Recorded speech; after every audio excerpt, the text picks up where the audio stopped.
Hello అందరికీ welcome back to my channel Ayansh Nani. ఈరోజు వీడియోలో డిఫరెంట్గా టేస్టీగా ఉండే ఒక సింపుల్ రెసిపీ మీతో షేర్ చేసుకోబోతున్నాను. అదేంటో కాదు, వంకాయ చారు. 3 to 4 లేత వంకాయలు తీసుకోండి. ఫోక్తో హోల్స్ పెట్టేసి కొంచెం ఆయిల్ అప్లై చేసి స్టవ్ పైన పెట్టి కాల్చుకోండి.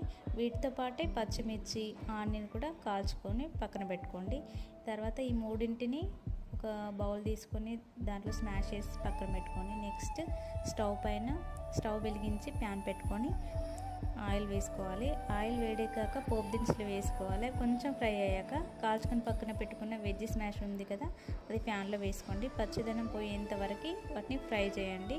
తర్వాత అవి ఫ్రై అయ్యాక నెక్స్ట్ కొంచెం అల్లం వెల్లుల్లి పేస్ట్, పసుపు వేసుకొని కొంచెం ఒక 1 minute ఫ్రై అయిన తర్వాత చింతపండు రసం యాడ్ చేసుకోండి. చింతపండు రసం కూడా మీ పులుపుకు తగ్గట్టుగా వేసుకోండి. చారుకు మనం ఏ విధంగా చేసుకుంటామో అంత పులుపు ఉంటే సరిపోతుంది. మీకు ఎంత పులుపు అయితే తినగలుగుతారో అంత పులుపు వేసుకుంటే చాలండి. చారు వేసుకొని ఈ మిశ్రమాన్ని ఒక 5 minutes మరిగించండి.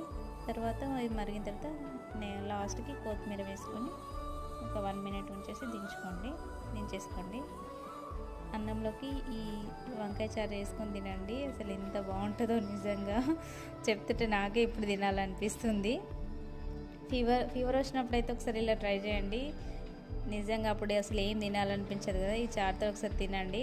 భలే టేస్టీగా, పుల్లగా, స్మోకీగా భలే. అప్పుడైతే అన్నం మంచిగా తినేస్తాం ఈ చారుతో. Thanks for watching. Please support my channel. Please subscribe my channel.